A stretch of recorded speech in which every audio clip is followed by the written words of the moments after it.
Welcome to the Deep Dive. Today, we're really going to dig into what's happening right after the death of Pope Francis. We've got this detailed CNN live updates page you sent over. Right. And our goal here is to pull out the key events, the immediate reactions, what happens next, basically give you a clear picture of this really significant global moment. Exactly. And there's just so much information flying around already. Our job is to kind of sift through it, pinpoint what really matters right now, and importantly, explain why it matters. And there's an interesting hook right away, isn't it there? He passed on Easter Monday. That's just after he was seen publicly. Even met with U.S. Vice President J.D. Vance. It adds this, I don't know, layer of historical weight to it almost immediately. It really does. I mean, passing away so close to Easter, the absolute core of the Christian calendar, well, that's giving a lot of people pause for thought. Okay, so let's unpack it. Let's start with the announcement itself and those first reactions. Yeah. We know Pope Francis was 88. The Vatican confirmed it. What were those initial moments like? Well, the official word came from Cardinal Kevin Farrell. He's the Vatican Camerlengo. Right, the Camerlenga. And his words, they were in Italian, obviously carried a real sense of gravity. He announced that Francis, the Bishop of Rome, had returned to the Father's house at 7:35 that morning. He really emphasized the Pope's lifelong service to God and the Church. And that announcement, you could feel a ripple effect almost instantly. We heard reports, church bells tolling Yeah. all across Rome, the Vatican. Yeah, exactly. It's a sound deeply rooted in tradition, a very public, very solemn way.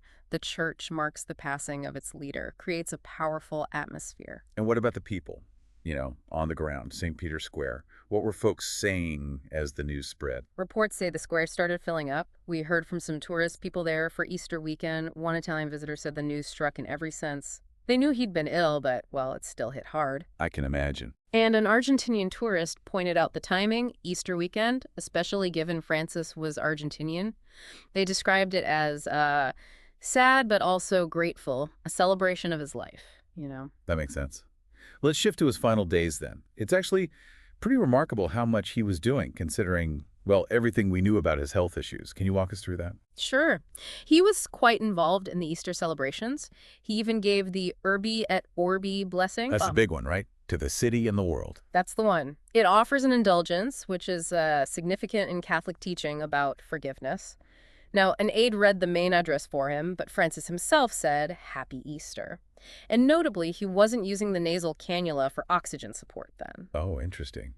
That detail stands out, yeah, given the recent reports about his breathing. Absolutely. And just the day before, Easter Sunday, he had that quick meeting with Vice President Vance. Right, the gifts, a tie, rosaries. Chocolate Easter eggs too, apparently.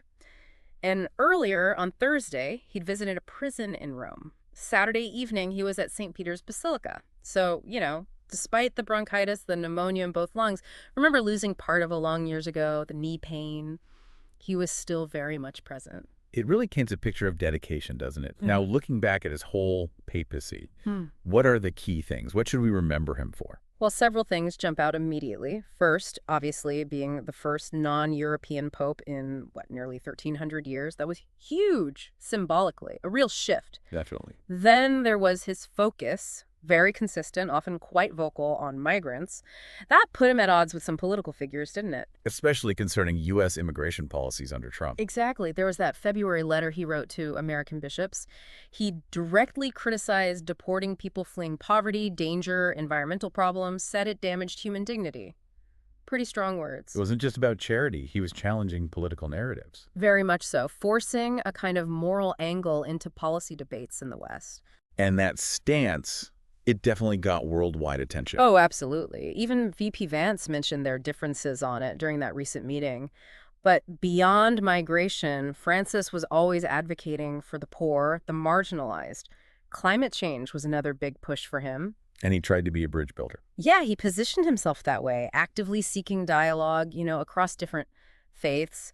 How successful that was in practice, well, that's often debated. There are deep divides he was trying to span. And the global impact, you could really see it in the reactions flooding in from world leaders now. That CNN report lists quite a range. It does. It's like a snapshot of his influence. You've got Barack and Michelle Obama talking about him inspiring people to build a better world. Hmm. President Biden called him the People's Pope, highlighting his compassion, faith, work for the poor, climate action. And interestingly, even leaders who maybe clash with him sometimes. Right, like Hungary's Viktor Orban or Argentina's Javier Milei, who had some harsh words in the past, both offered condolences.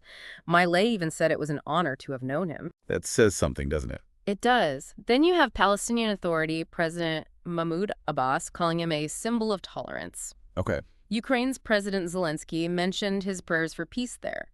Russia's Putin expressed respect, recalled past talks. Very broad spectrum. Britain's King Charles III noted his environmental work. Ireland's leader, Michael Martin, called him a champion of justice. The Philippine president, Bongbong Marcos, spoke of his heart open to all. Wow. And even Cardinal Timothy Dolan in New York commented on the timing, passing on Easter Monday. It just shows the sheer breadth of his presence. Let's touch briefly on his background, too. The person, Jorge Mario Bergoglio. Of course. First Latin American pope, first Jesuit pope, born in Buenos Aires, but his parents were Italian migrants, so that heritage was always part of his story. Right. And his papacy was unique, wasn't it? Coexisting for years with his predecessor, Benedict XVI. And he chose a simpler style, less formal than many popes before him. And speaking of doing things differently, his burial plans are quite a departure from tradition. Yes, that's significant. He wants to be buried outside the Vatican at the Basilica of Santa Maria Maggiore. Why there? He had a really deep personal connection to it. Apparently, he visited often to pray before an icon of the Virgin Mary there. Other popes are buried in that basilica, sure, but he'll be the first one since, I think, 1903 not to be laid to rest in St. Peter's Basilica itself.